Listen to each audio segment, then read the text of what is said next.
Bonjour à tous, bienvenue. Alors, nous allons commencer une série de vidéos concernant le cours des nombres complexes. On va aller du début jusqu'à la fin. Et on va essayer de faire des vidéos courtes contenant une notion, deux notions au maximum, et avec des exemples d'application, jusqu'à ce qu'on finisse tout le cours. Bien, alors dans cette première vidéo, nous allons parler de la forme algébrique d'un nombre complexe, dont voici la définition. Alors, étant donné Z qui appartient à C, je vous rappelle que l'ensemble C, c'est l'ensemble des nombres complexes qui s'écrivent de la manière suivante: x plus iy, tel que x et y sont des réels appartenant à R. Alors, il existe un unique couple xy dans R carré tel que z égale à x plus iy.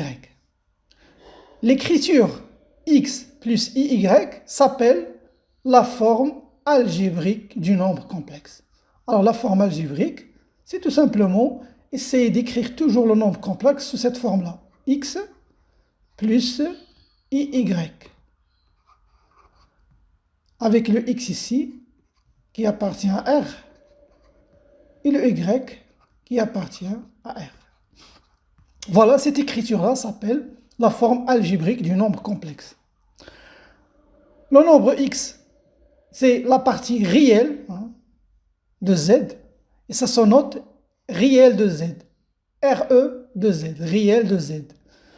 Le nombre y est la partie imaginaire de z, et ça se note IM de z, l'imaginaire de z.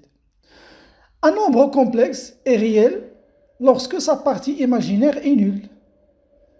Alors on dit que z appartient à R, cela est équivalent à dire aussi que l'imaginaire de z égale à 0. Et c'est une propriété très importante qui va vous aider dans la résolution de certains exercices. Dire que z appartient à R, ça veut dire que c'est un nombre réel, et bien cela est équivalent à dire que l'imaginaire de z égale à 0. Et lorsque vous remarquez si on se place ici sur le plan complexe,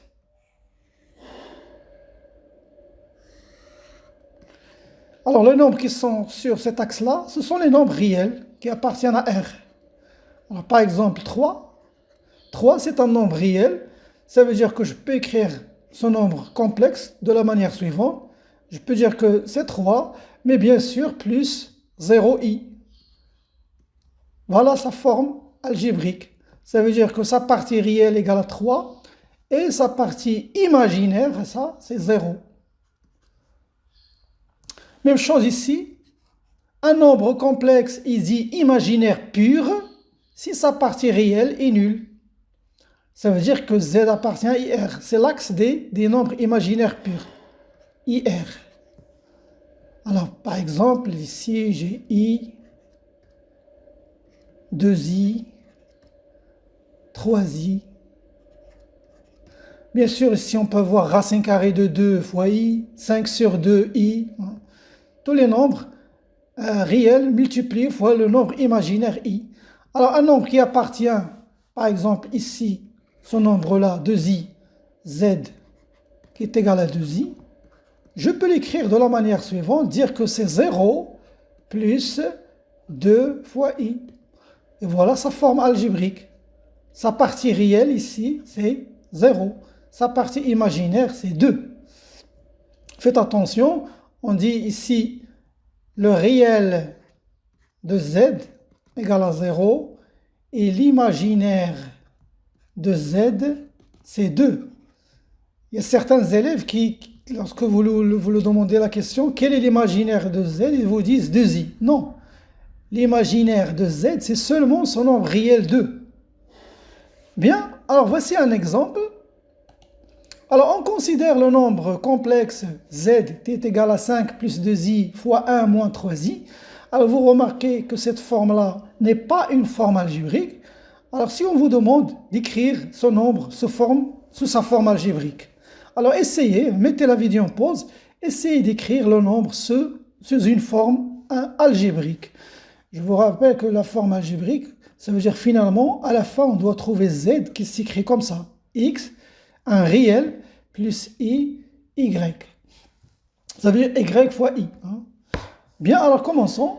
Alors z égale à 5 plus 2i fois 1 moins 3i. On développe 5 plus. Alors j'ai ici 2i fois 1, c'est 2i. Plus 2i fois moins 3i, c'est moins 6i au carré. Et on sait que le i au carré, on le connaît, le nombre imaginaire, le i au carré c'est moins 1. Donc, cela va nous donner 5 plus 2 fois i, 2i, moins 6 fois moins 1. Donc, cela égale 5 plus 2i plus 6. Donc, le 5 avec le 6, on s'additionne. Donc, 5 plus 6, c'est 11, plus 2i. Et voilà la forme algébrique de ce nombre. Notons ici que le réel de z dans ce cas, c'est le 11, et l'imaginaire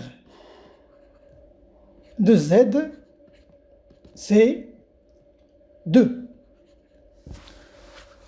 Voilà mes chers amis, c'est la fin de cette première partie. Je vous donne rendez-vous à la prochaine.